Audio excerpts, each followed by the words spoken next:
கர்த்தராகிய இயேசு கிறிஸ்து நாமத்தினாலே நான் உங்களை வாழ்த்துகிறேன். இந்த ஆசீர்வாதத்தின் விடியல் என்று சொல்லக்கூடிய நிகழ்ச்சியிலே இந்த காலை வேளையிலே உங்களை சந்திப்பதில் மிகுந்த மகிழ்ச்சி அடைகிறேன். இந்த நாளில் நான் உங்களோடு கூட பகிர்ந்து கொள்ளும்படியான தேவனுடைய வார்த்தை ஏசாயா தீர்க்கதரிசியின் புத்தகம் 41ஆம் அதிகாரம் 14ஆம் வசனம். யாக்கோபு என்னும் பூச்சியே, இஸ்ரவேலின் சிறு கூட்டமே, பயப்படாதே, நான் உனக்கு துணை நிற்கிறேன் என்று கர்த்தரும் இஸ்ரவேலின் பரிசுத்தருமாகிய உன் மீட்பர் உரைக்கிறார் என்று சொல்லி இங்கே சொல்லப்பட்டிருக்கிறது. கர்த்தர் நமக்கு எப்பொழுது துணை நிற்பார் என்று சொல்லக்கூடிய காரியம்தான் நமக்கு ரொம்ப முக்கியமான காரியம்.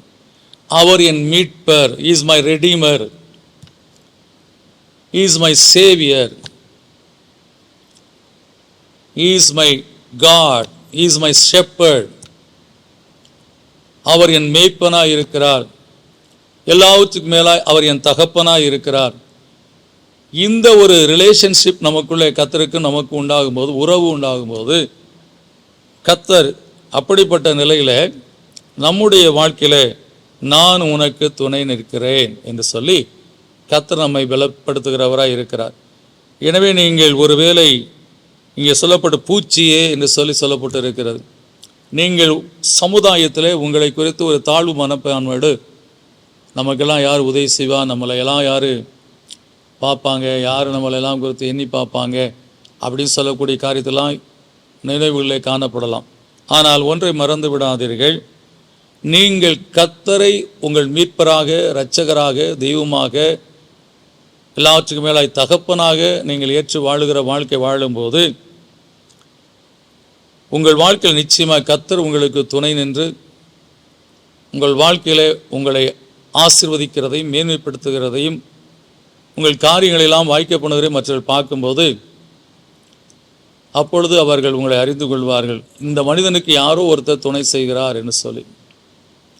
உங்கள் வாழ்க்கையில் இருக்கக்கூடிய ஆவிக்குரிய நிலைகளை பார்த்து அவர்கள் உணர்ந்து கொள்வார்கள், இந்த மனிதன் கர்த்தரை தன் தெய்வமாய் கொண்டிருக்கிறான், கர்த்தரை தன் துணையாக கொண்டிருக்கிறான்னு சொல்லி உணர்ந்து அதற்கப்புறம் அவர்கள் உங்களோடு கூட பழகுகிற காரியமே வித்தியாசமாக இருக்கும். எனக்கு அன்பானவர்களே, நமக்கு தேவையான ஒரே ஒரு காரியம், என் மீட்பர் உயிரோடு இருக்கிறார்.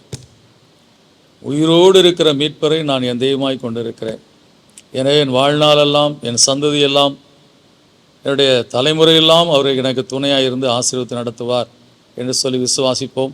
அதன்படி கர்த்தர் நம்மை காத்து நடத்துவார். இந்த விசுவாசோடு ஜெபிப்போம். நல்ல பிதாவே, நன்றியோடுமை துதிக்கிறோம், சோத்திரிக்கிறோம். கர்த்தாவே, ஒரு மனிதன் தனிமையாக இருக்கிற போது அவனுடையக்குள்ளே பலவிதமான கவலைகள், வேதனைகள் என்று சொல்லக்கூடிய காரியங்கள் பெறுகிறது.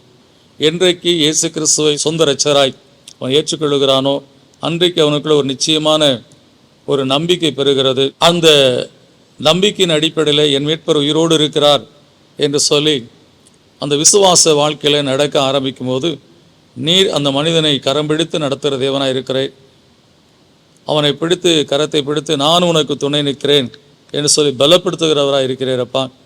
எனவே யார் அந்த மனிதனை அற்பமாக எண்ணினாலும், பூச்சியை போல பார்த்தாலும், புழுவை போல பார்த்தாலும், ஒரு தூசியை போல பார்த்தாலும், நீர் என்றைக்கு கர்த்தாவே அந்த மனிதனுடைய இரட்சகராக, மீட்பராக அவனுடைய கரத்தை பிடிக்கிறீரோ அந்த நாள் முதற்கொண்டு அவனுடைய வாழ்க்கையானது மகிமையாய் மாறிவிடும் என்பதை இந்த வசனத்தில் நாங்கள் அறிந்து ஜெபிக்கிறோம்.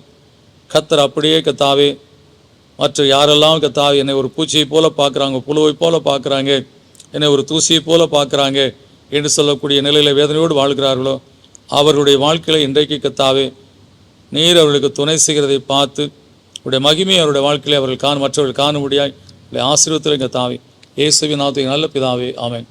நிச்சயமாய் கர்த்தர் உங்கள் வாழ்க்கையில் துணை இருக்கிறதையும் அதன் நிமித்தமாய் நீங்கள் உங்கள் வாழ்க்கையில் மகிமையாய் உங்களை அறியாமலே ஒரு மகிமையான வாழ்க்கை வாழ்ந்து கொண்டிருக்க அறிந்து கொள்வீர்கள். God bless you.